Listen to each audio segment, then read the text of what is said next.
آخر الأخبار اللي جات في الأيام اللي فاتت عن سوني، من تخبطاتها اللي حصلت ومؤتمرها الجديد إلى توقعات الألعاب اللي حتيجي في مؤتمرها، وعن آخر إصدار لجهازها البي اس 5 وغيرها حتكلم عنه في هذا الفيديو. ولا أطول عليكم، وقبل لا نبدأ لا تنسى تشترك في القناة وتفعل جرس التنبيهات عشان يجيك كل جديد القناة، ولايك وديسلايك عشان أعرف رأيك في الفيديو.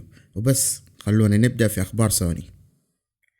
أول خبر عندنا إشاعة، وإشاعتنا تقول إن سوني تخطط في فتح استوديو جديد في اليابان وتوظيف مطورين موهوبين من كابكوم وكونامي وسكوير إنكس بعد ما تقفل استوديو سوني اليابان واكتفوا في أسوبي تيم. لكن طلع لنا صحفي سرب لنا معلومات عن استحواذات سابقة لسوني لاستوديو هاوس ميركوري واللي طور لنا لعبة ريتيرنال. وقال المسرب الشهير هانتر إن سوني تبني موقع لاستوديو ياباني جديد عشان يطوروا ألعاب ترابل اي بميزانية كبيرة. وقال إنه سوني تبغى هذا الاستوديو يحقق لنا أرباح ونجاح في اليابان خصوصا وباقي العالم عموما، ويبغوا من الاستوديو عناوين كبيرة زي ريزيدنت ايفل وديفل ماي كراي وميتل جير. وفي آخر كلامه قال إنه سوني كانت مخططة لهذا الاستوديو من عام 2020، وإن إغلاق استوديو اليابان كان متعلق لهذه الخطط بشكل مباشر، وإنه حيكشفوا لنا الاستوديو الجديد مع لعبتهم اللي حيعلن عنها في الأشهر القادمة، وإنه اللعب في مرحلة التطوير المبكر وباقي يوظفوا ناس للمشروع الجديد. في مقابلة صحيفة جيم انفورمر مع رئيس استديوهات سوني هيرمان هوست، أكد إنه سوني تهتم بالألعاب اليابانية وتطوير والاستثمار فيها، وقال إنه تطوير الألعاب اليابانية جزء من هوية بلاي ستيشن وهذه استراتيجية سوني. وأضاف: نحن نتبنى فريق أسوبي تيم تحت قيادة نيكولاس دوست، وعشان كذا نحن نستثمر بالفعل في هذا الفريق وغيره. وكمل رئيس استديوهات بلاي ستيشن: نحن مستثمرين دائمين في اليابان، الاستثمارات في اليابان شيء نحبه وهو جزء أساسي من هوية بلاي ستيشن، وإنه ما نتخلى عن تنمية وتطوير الياباني والآسيوي. وأنا أتوقع من وجهة نظري إنهم حيعلنوا عن اللعبة والاستوديو خلال المؤتمر القادم، والموضوع باقي إشاعة إلين نسمع الخبر الأكيد. وحديثا عن المؤتمرات، هذا الخبر عن مؤتمر سوني القادم اللي أعلنوا عنه قبل أسبوع، وحيكون يوم الخميس 9 هذا الشهر الساعة 11 بتوقيت مكة المكرمة، وحتكون مدته 40 دقيقة. وهذا المؤتمر حيجي بعد فترة انقطاع وصمت من سوني، وأتوقع أنه إرضاء للاعبين بعد الأحداث الأخيرة اللي حذكرها لكم في الفيديو اليوم.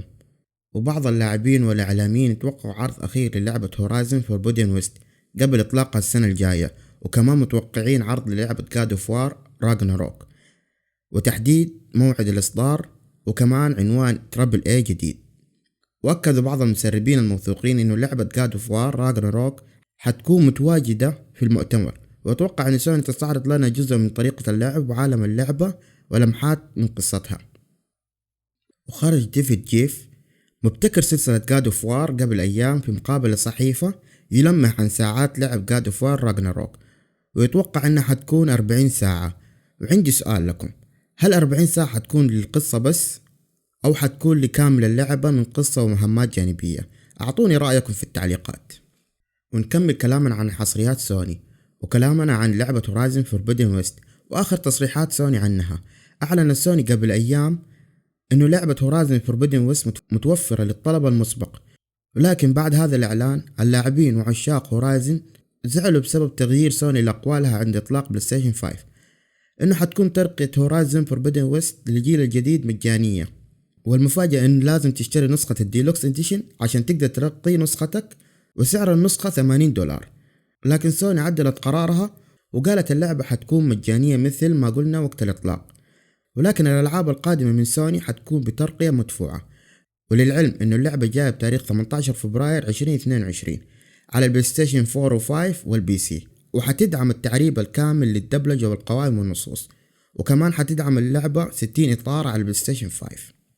وفي خبر طلعنا قبل أيام من نسخة بلاي ستيشن 5 الجديدة أقل كفاءة من النسخة القديمة، وهذا اللي طلع لنا في فيديو لتقني ستون إيفن في قناته في اليوتيوب، ويقول إنه النسخة الجديدة أخف وزن ب300 جرام تقريبا، وخفة الوزن جات بسبب تغيير أماكن البراغي لتثبيت قاعدة الجهاز على الوضع العمودي، وتعديل على مستوى طاقة شبكة الواي فاي، وأهم تغيير كان على جهاز تشتيت الحرارة الهيت سينك، وجاء بحجم أصغر ب17 ريشة بمقارنة ب23 ريشة على البلاي ستيشن 5 القديم.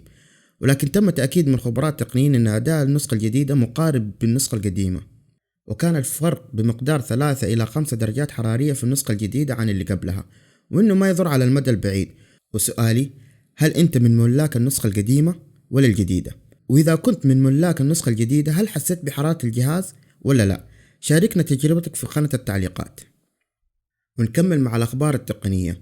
ويقول الخبر إنه ممكن سوني بجهاز البلاي ستيشن 5 ومايكروسوفت بجهاز الإكس بوكس حتواجه أزمة في تصنيع أجهزتها الجديدة بسبب رقاقة أشباه الموصلات، وجاء النقص في هذه القطعة بسبب الفيروس المنتشر في العالم وكثر الطلب عليه في جميع المجالات التقنية وشركات السيارات وقلة مصانع هذه القطعة. وتوشيبا تبغى تستثمر في هذا المجال عشان لا تسبب أزمة عالمية وتوقف صناعات كثير.